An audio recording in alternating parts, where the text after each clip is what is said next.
In this video, we're gonna take a look at Tradier and Interactive Brokers to see which broker is better.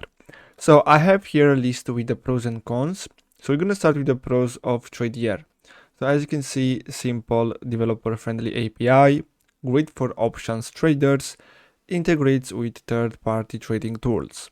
Then we have Interactive Brokers, very low fees and commissions, wide range of assets. So we have stocks, options, forex, and crypto, advanced trading tools, and research.